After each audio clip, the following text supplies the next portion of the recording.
cakap menurut hukum. Aha, apa maksudnya dari kata-kata itu? Cakap ini dapat dijelaskan secara ringkas bahwasanya ketika seseorang dikatakan cakap menurut hukum adalah ketika dia sudah dapat bertindak hukum terhadap dirinya sendiri. Dia dapat melakukan perjanjian, ya, membuat perjanjian, mengadakan perjanjian, atau mau dia berbuat hukum untuk kepentingan dirinya. Tapi dengan syarat dia harus cakap. Cakap di sini adalah ketika dia dikatakan dewasa. Oke, Ya. itu salah satu kriterianya. Salah satunya ya? adalah dewasa. Dewasa nanti kita akan jelaskan dari berbagai dasar-dasar hukum, apakah KUH Perdata, undang-undang perkawinan, gitu. Dewasa menurut hukum apa sih, yang udah akil balik atau yang udah punya KTP atau yang gimana nih? Ya, kalau menurut KUH Perdata, Kitab Undang-Undang Hukum Perdata, cakap atau dia dikatakan sebagai seorang yang dewasa adalah ketika sudah berumur 21 tahun atau minimal 15 tahun dia tapi sudah kawin. Oh gitu.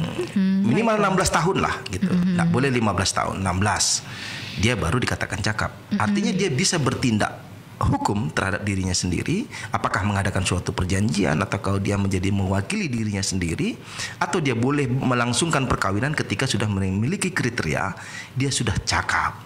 Ya, 16 tahun minimal kalau sudah kawin. Atau idealnya dia harus minimal 21 tahun dia baru dikategorikan cakap. Di atas itu baru boleh dia melakukan pertindakan hukum menurut KUH Perdata. Oh, jadi bukan yang udah punya KTP ya, which Belum. is 17 tahun. 17 tahun belum kategori dewasa. Oh gitu. Dia hanya dapat memiliki identitas menurut negara. Ya, minimal 17 tahun dia untuk mendapatkan identitas kenegaraannya. Sekarang anak-anak kecil, anak bayi pun sudah bisa dapat identitas kan. KIA itu ya, kartu identitas itu, anak. Kartu identitas anak. Ya, Anak ya, saya ya. ada 3, semuanya udah punya, walaupun dia masih di bawah. 17. Ada yang 1 tahun, ada yang 6 tahun dan 12 tahun udah dapat. Jadi itu udah ada nomor KTP-nya lah ibaratnya seperti itu kan. Jadi dia bukan mentang-mentang sudah dapat KTP, mentang-mentang pula dia sudah cakap menurut hukum, belum tentu. Gitu. Karena ada kriterianya. Ada kriteria. Itu yang akan kita bahas di pagi hari Benar, Bang Parlin ya. betul. Kenapa penting banget untuk seorang cakap menurut hukum ini Bang Parlin? Ya, pertama dirinya harus paham ketika dia cakap menurut hukum baru bisa bertindak hukum terhadap dirinya dan bisa melakukan hubungan hukum dengan orang lain. Hubungan Gitu. hukum, baik. Misal, saya mau rekrut tenaga kerja. Ketika saya rekrut adalah anak di bawah umur yang tidak menurut kriteria hukum, dia adalah orang yang dewasa dan belum tentu dia dapat bertindak hukum. Kita harus lihat usianya. Walaupun ada dasar-dasar hukum menyatakan minimal adalah 18 tahun dan ada minimal 19 tahun menurut Undang-Undang Perkawinan yang setelah diperbarui, ya. Itu 19 tahun sekarang dan KUH Perdata 21 tahun. Kita milih KUH Perdata saja. Jangan pekerjakan orang di bawah 20 tahun. Apalagi 15 tahun. Ada sanksinya ya itu Bang. Bisa saja tuh melanggar Undang-Undang Perlindungan Anak kah, atau melanggar ketentuan dari mengenai syarat sah pada sebuah perjanjian. Iya. Karena di dalam syarat sah pada sebuah perjanjian yang dituangkan dalam pasal 1320 KUH Perdata, salah satu poin pentingnya adalah dia cakap. Oh, oke. Kalau tidak cakap menurut hukum, batal perjanjian secara otomatis. Jadi hati-hati. Iya. Kalau Jesse mau buka Melakukan lapangan perjanjian. pekerjaan atau melaksanakan sebuah pekerjaan atau perjanjian apapun, hubungan kausalitas sebab akibat, ya, ada persamaan persepsi mengenai pemikiran mengadakan jual beli, tapi kita buat perjanjian. Tapi kalau yang anak rekan mitra kerja Jesse adalah orang yang belum kategori cakap, secara otomatis batal itu perjanjian. Hati-hati berarti ya. Batal. Jadi ketika orang tuanya tahu, abangnya tahu, atau ada orang hukum yang paham, ya, Jess, perjanjianmu ini batal. Padahal dirimu merasa dirugikan akibat dari perjanjian itu, di tengah jalan gitu kan, dia tidak bisa memenuhi. Misalkan kamu sudah beli barang sama si anak ternyata tidak bisa memberikan apa yang kamu minta. Merugi toh? Sudah bayar. Lalu pengen nuntut nih. Customer sudah banyak gitu, kamu ingin nuntut. Lalu pas dilihat dalam perjanjiannya anaknya ternyata di bawah umur, bisa saja toh perjanjian nyatakan batal dan kamu terhadap hak-hak yang terhadap dituangkan dalam sebuah perjanjian batal pula demi hukum. Karena melakukan perjanjian sama pihak yang belum Menurut hukum. Menurut hukum. Oke. Nah ini, jadi harus kita pahami. Jadi jangan sembarang-sembarang merekrut orang. Jangan sembarang-sembarang dalam menjalin sebuah kerjasama, menjalin hukum kerjasama. Dan juga ada pihak-pihak yang harus paham. Ya, misal anak ini melakukan perbuatan pidana, anak kecil misal gitu kan, dia dimasukkan kategori dalam perbuatan pidana biasa. Ini tergolong di dalam pelanggaran pidana yang dituangkan dalam KUHP. Kita undang pidana, sanksinya sama dengan orang-orang dewasa. Terus gimana? Harus dibedakan. Oh. Harus dibedakan. Ini anak-anak gitu. Kriterianya anak-anak, berarti melakukan perbuatan pidana kategorinya anak-anak. Ada peradilan khusus anak-anak. Bagaimana menyikapi anak yang melakukan perbuatan pidana? Di mana lapasnya? Bagaimana pola dalam penangkapan? Bagaimana pola dalam memberita acara pemeriksaan? Bagaimana dalam menyidangkan? Itu ada khususnya. Tidak boleh itu sembarangan. Tidak boleh disamakan dengan orang dewasa. Tidak bisa. Kenapa? Kalaulah anak itu masih kategorinya anak-anak lalu sudah misal ditangkap dengan cara pemberlakuan seperti orang yang dewasa, gitu kan. Misal, mohon maaf, dibentak, gitu kan, dibentak dengan nada-nada keras, diacungkan pistol dan lain-lain, gitu kan. Aparatnya bisa dituntut juga. Bisa, tuh? karena ini anak kategori anak, tidak layak pemberlakuan seperti itu. Di persidangan pun begitu juga. Majelis hakim tidak boleh pakai baju toga. Oh gitu? Nggak boleh, karena di dalam persidangan anak-anak dia harus melakukan pendekatan dengan cara pola anak-anak pula. Oh, jadi berbeda ya? Berbeda. Tapi bukan berarti mereka jadi nggak lolos, dengan ancaman pidana yang mereka buat. Iya, tidak. Karena mereka belum cakap menurut hukum cakap nih. menurut hukum, tapi ada bentuk sanksi-sanksi terhadap pidana anak gitu ya. Saya kira mereka otomatis kebal nih karena Tidak. karena belum cakap menurut hukum tadi. Ya tidak. Jadi nanti ada sanksinya. Lalu bagaimana lapas anaknya gitu kan, lembaga pendidikannya bagaimana di lapas itu, pola-pola asuhnya gitu kan. Bagaimana cara pengaturan dia memberlakukan di lapas tidak sama seperti orang-orang dewasa. Adalah perbedaannya ya. Iya, jadi itu yang kita pahami sampai di sana agar ketika syarat sah pada sebuah perjanjian dinyatakan tidak sah ketika pihak salah satunya adalah tidak cakap, ini harus selektif. Makanya minta identitas pada saat membuat perjanjian. Minta identitasnya, lalu kita baca juga psikologinya, benar tak ini kategori anak. Oh dia 17 tahun, tapi sudah kawin, sudah nikah, boleh dikategorikan cakap. Saya kira kawinnya jadi nggak sah. Kawinnya sah karena nggak mungkin cakap menurut hukum. Apakah kalau KUH Perdata ya, KUH Perdata menilai seperti itu. Tapi nanti kalau mau masukkan di dalam kategori dewasa di dalam Undang-Undang Perkawinan Nomor 1 tahun 1974 itu sekarang sudah 19 tahun. Nah, dulu 16 tahun perempuan, 18 tahun laki-laki gitu kan, boleh melangsungkan perkawinan. Sekarang syaratnya minimal 19 tahun. Mau laki-laki dan perempuannya harus 19 tahun. Kalau di bawah itu tidak sah. Bisa saja sah menurut agama, tapi kantor urusan agama tidak boleh melegalisasi perkawinan mereka yang masih dikategorikan di bawah kriteria minimal umurnya. Karena ada tuh beberapa adat yang memperbolehkan itu jauh di bawah 19 tahun mereka dinikahkan. Iya banyak, tapi secara perkawinannya berlangsung berarti secara keagamaan, secara adat. Tapi kalaulah dia mau mendapatkan buku kawin, lalu perkawinannya secara sah menurut peraturan perundangan karena ada dasar hukum yang mengikat dia harus minimal 19 tahun, dilarang. Nggak dapat mereka ya. Dilarang, berarti secara keagamaan lah, secara adat lah dia sah. Gitu. Oh, mohon maaf, udah hamil duluan misal. Udah hamil duluan nih Pak Parlin bagaimana? Tapi anak di bawah umur. Ya nanti hamil, lahirkan perkawinan secara agama misalnya, bukan mengajarin. Nanti lakukan permohonan isbat nikah. Permohonan isbat nikah di pengadilan agama terhadap perkawinan yang pernah dilangsungkan secara agama, perkawinan yang dilangsungkan secara adat. Perkawinan yang sah menurut Undang-Undang Nomor 1 tahun 1974 adalah ketika sah menurut agamanya. Kan gitu. Menurut sah agamanya. Berarti kawin harus seagama. Oh, ada perkawinan beda agama disahkan beberapa waktu lalu. Dan putusan Mahkamah Agung, keputusan Mahkamah Konstitusi telah melegalkan. Gimana itu? MK nomor 69 tahun 2015. Begitu kan?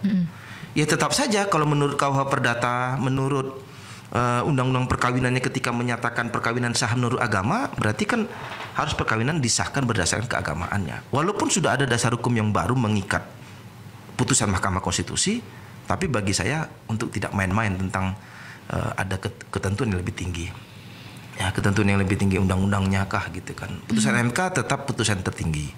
Bisa saja toh membatalkan salah satu pasal frasanya yang ada tertuang dalam undang-undang gitu kan. Tapi tetap saja muncul kontroversial. Ya, memperbolehkan ya silakan lakukan itu gitu kan, beda agama. Tapi bagi pemahaman kita kawin beda agama ini gimana gitu kan. Kan itu sudah ada yang tradisi. Berarti mengaburkan undang-undang yang ada. Gitu. Ya kan? Kalau boleh kawin beda agama, bagaimana prosesi perkawinannya? Apakah menggunakan hijab kabul secara Islam, yang satu misalkan yang Kristen bagaimana? Gitu kan. Atau ada pilihan orang yang licik terhadap penggelapan hukum, pura-pura masuk Islam dulu, lalu nanti dia kembali berjalan lagi kepada agamanya masing-masing. Gitu. Itu sebagai dasar pemikiran di dalam putusan Mahkamah Konstitusi nomor 69 tahun 2015 tentang membuat ada orang yang memanfaatkan penggelapan hukum dengan cara seperti itu. Akhirnya melegalitaskan perkawinan mereka secara beda agama. Tapi kawinnya sebenarnya sah menurut agama. Tapi setelah itu pulang kembali kepada agamanya masing-masing. Kan gitu. Berarti agama dimainkan, hukum dimainkan gitu. Maksud saya begitu. Nah, kemudian mengenai perkawinan, ketika anak ini minimal 19 tahun, Ya. legalitasnya 19 tahun. Ikutkan tentang minimal syarat yang ditentukan dalam undang-undang. Kenapa? Karena ini berdampak kepada untuk sistem administrasi kependudukan, sistem administrasi untuk kita hak untuk mendapatkan kartu keluarga, Ya. kartu nomor induk kependudukan, dan kemudian bisa berdampak kepada mendapatkan buku kawin.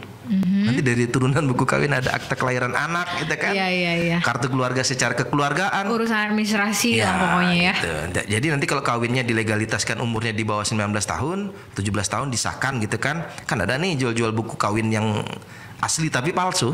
Oh ya? Dia asli tapi palsu gitu. Maksudnya gimana Saya tuh? pernah menangani perkara klien saya itu, buku kawinnya sah. Tapi palsu. Pas dicek di kantor urusan agama di mana diterbitkan buku kawin ini, buku nikah ini, tidak pernah KUA menerbitkan. Kok bisa sih orang itu dapat buku kawin Ya itu? kita prasangka baik lah. Prasangka baik tentang itu gitu. Ada KUA kehilangan ribuan buku kawin gitu kan. Oh, itulah mungkin salah satunya Saya ya. tidak tahu, saya tidak mengklaim itu. Baik, tapi baik. Mungkin. Kita prasangka baik tentang itu ya, prasangka baik tentang itu. Dan pada saat klien saya mau cerai waktu itu kan, cerai, jadi dengan melampirkan buku kawin, dicek ternyata buku kawin itu adalah buku palsu. Akhirnya diajukan permohonan isbat kawin dulu, isbat nikah dulu ke Baru bisa cerai. Pengadilan Agama, baru bisa cerai. Oke. Ini waduh, kalau udah Rumit begini sekali ya. ya untuk melegalitaskan perkawinan mereka mungkin ada terhalang. Terhalangnya apakah minimal usia kena gitu kan, atau mohon maaf ini nikah siri gitu kan, atau mau kawin diam-diam nanti suatu saat diresmikan gitu. Kadang macam-macam polanya gitu kan. Dan ada oknum-oknum yang memuluskan rencana untuk bisa mendapatkan buku kawin dengan cara ya menggelapkan hukum tadi lah. Iya. Yang sah-sah saja Jess ya. Baik. Yang sah-sah saja seperti yang kita bicarakan juga di Cakap Menurut Hukum ini ya. Memang ada hal-hal yang membuat kita harus cakap menurut hukum ya. Salah satunya untuk menghindari perjanjian yang kemudian menjadi tidak sah karena ternyata kita lakukan dengan orang yang tidak cakap menurut hukum, Bang Ya, Patrin. betul. Selektif. Merekrut tenaga kerja, misalkan Radio Barabas akan merekrut tenaga kerja menjadi penyiar gitu kan. Bisa saja itu kalau anak itu dikategorikan anak di bawah umur ya, menurut hukum, bisa kita melanggar undang-undang tenaga kerjaan juga. Jadi harus selektif. Lihat KTP-nya, cek usianya. Cek. Walaupun di dasar hukum KUH Perdata minimal 21 tahun atau dia sudah kawin gitu kan di bawah 21 tahun. Dan ada dasar hukum lain ya menyatakan dia adalah kategori anak itu adalah 18 tahun minimal gitu kan. Tetap saja gunakan yang 21 tahun, tidak ngambil risiko menurut saya seperti itu. Itu cakap. Nah, agar tidak dia ada dapat celah kita untuk menyatakan kita adalah orang yang bersalah melibatkan orang dalam salah satu pihak untuk menentukan perbuatan hukum gitu kan, tertuang dalam sebuah perjanjian gitu. Kalau dalam KUH Perdata kita undang-undang hukum perdata itu bisa nanti dilihat dalam pasal 330. Ya, mengenai itu. Jadi minimalnya adalah 15 tahun. Ya, minimal 15 tahun maksimal 21 tahun. Jadi dimulainya itu 15 tahun gitu. Usia anak itu kategorinya. Tapi kalau dalam Undang-Undang Perlindungan Anak masih di dalam kandungan ibunya itu udah kategori anak. Dan 18 tahun gitu. Maksimal 18 tahun. Jadi kalau di bawah 18 tahun anak berarti sampailah kandungan. Yang dalam kandungan itu kategori anak. Jadi pengaturan dalam Undang-Undang Perlindungan Anak itu ketika anak itu sudah diaborsi gitu, berarti sudah melakukan perbuatan melanggar perlindungan anak. Kalaulah aborsi dilakukan di luar dari ketentuan peraturan undangan, apakah dia melakukan aborsi tidak berdasarkan indikasi medis, tidak atas dasar dari hasil lab rumah sakit kah, itu pertanggungjawabannya bisa gitu. Kenapa ini boleh dilakukan aborsi? Karena ketika anak ini lahir gitu, ibunya bisa membahayakan si ibu atau membahayakan si anak. Karena kita bahas juga ya kriteria-kriteria boleh dilakukan aborsi gitu ya. Karena dia di dalam kandungan sudah kategori anak gitu. Kalau menurut perlindungan anak gitu. Dan kalau perdata kan bisa saja yang diatur dalam kategori anak itu adalah 15 sampai 18 tidak boleh melakukan perbuatan hukum gitu. Kalaulah boleh berarti dia syaratnya sudah kawin, diantaranya itu ya 16 mungkin kan banyak di kampung-kampung atau di luar sana yang menyatakan bahwasanya dia sudah dewasa walaupun umurnya 16 tahun gitu kan. Karena dia sudah kawin. Baik. Gitu, ya. Kita angkat dulu satu telepon yang mungkin ingin berkonsultasi bersama Bang Perlindungan. Halo Barabas, selamat pagi. Pagi Jess. Kecil sekali suaranya. Bang Perlindungan. Selamat pagi Bang. Pagi Pak Hendrik. Saya mau menyampaikan sedikit ya Pak. Iya Pak. Saya kurang paham sih mengenai hukum masalah apa nih, Bang, perceraian dan pernikahan di usia ini gitu ya. Iya. Jadi ini kan kemarin saya ada nonton di berita di Kompas kan, di mana si suami itu menjadi pelaku yang penyiraman air keras kepada istrinya, keluarga, istri dan mertua dan anaknya yang kena imbas itu kan. Jadi kalau dari hasil apanya kan motif masalahnya itu kan hanya perdebatan masalah ekonomi gitu ya. Masalah ekonomi. Tapi ini si pelaku dan katakanlah suami istri ini masih usia muda, menikah di umur 18 atau 17 atau katakanlah 19 paling banyak gitu kan. Kalau kita lihat itu kan usia seperti itu kan labil. Duanya baru tamat, baru selesai sekolah gitu lah Bang ya. Betul. Ya. Atau yang putus sekolah gitu. Jadi itu kita nggak tahu apa yang menjadi penyebab. Saya rasa mungkin nggak masalah keuangan, ekonomi yang menjadi motif dia melakukan ini tindak pidana gitu Pak. Iya. Terus yang kedua satu lagi nih Bang ya. Boleh dua kan Bang? Boleh. Silakan Bang. Ada teman. Apa tuh siapa? Ada teman yang dimana si suaminya pergi meninggalkan keluarga dan tidak tahu di mana keberadaannya. Dari sekian tahun, itu kan apakah si istri termasuk sudah status janda gitu kan? Lebih dari setahun ya? Lebih dari setahun gitu. Meninggalkan suaminya. Tidak, suaminya meninggalkan keluarga. Suaminya yang meninggalkan keluarganya, oke. Ya, istri dan anak-anaknya. Terus kalau nggak salah dengar itu istrinya sudah menghapus kepala keluarga dari data kakaknya gitu. Oh iya, oke. Terus yang saya tanyakan, apakah ketika si istri punya rencana untuk menikah lagi kembali pada yang lain, ketika terdengar oleh mantan suami ini nanti bisa nggak dia menuntut gitu. Karena belum ada perceraiannya belum resmi gitu ya. perceraian resmi. Oke, fine. Kita paham. Hanya meninggalkan Baik. gitu.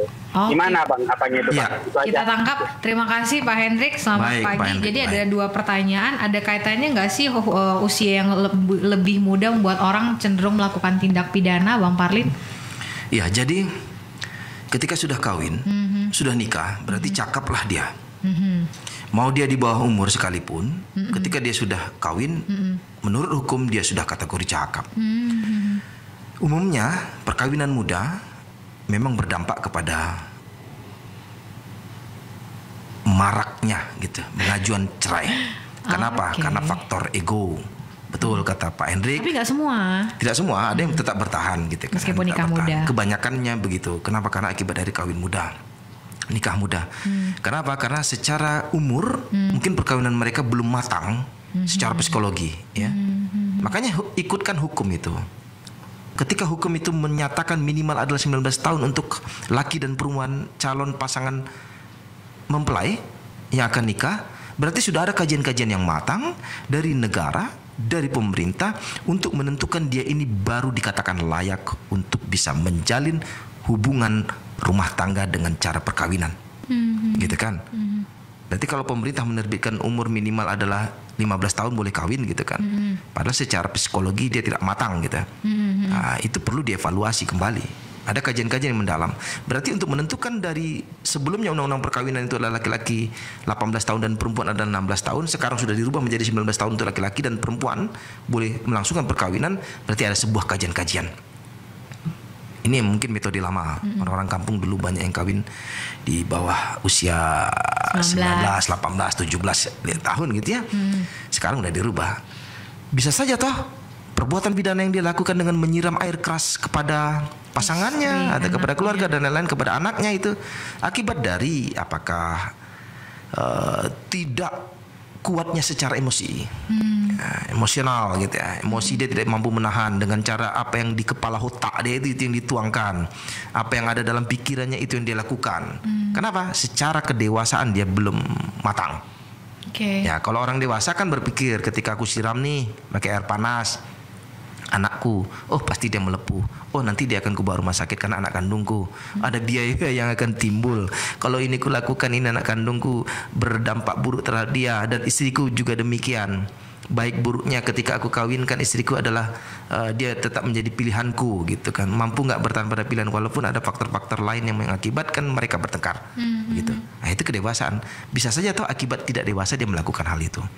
Nah, untuk penilaian tentang psikologi, saya ahli hukum, jadi untuk menilai psikologi orang, saya kurang memahaminya. Apa dampak orang bisa melakukan perbuatan pidana, itu bisa nanti tanya sama kriminolog. Umumnya begitu. Pada umumnya banyak perceraian itu di usia muda akibat dari mengedepankan egoisnya, ego yang dikedepankan. Dan tidak dikonsulkan kepada orang-orang tua, tidak dikonsulkan kepada orang-orang yang lebih paham tentang bagaimana menjalani bahtera rumah tangga berdasarkan pengalaman. Kemudian kalau ada masalah rumah tangga itu nggak usah diceritakan kepada siapapun itu. Ada 2 sebabnya. Pertama, orang lain ingin kepo, yang kedua dia akan memperburuk suasana. Ya gitu kan. Jadi damaikan pada diri kita itu agar ini bagaimana aku tetap bisa mempertahankan. Siap. Nah, gitu. Tapi kalau mempertahankan justru makin banyak dosa, tentukan sebuah pilihan. Jadi pergilah ke pengadilan terdekat.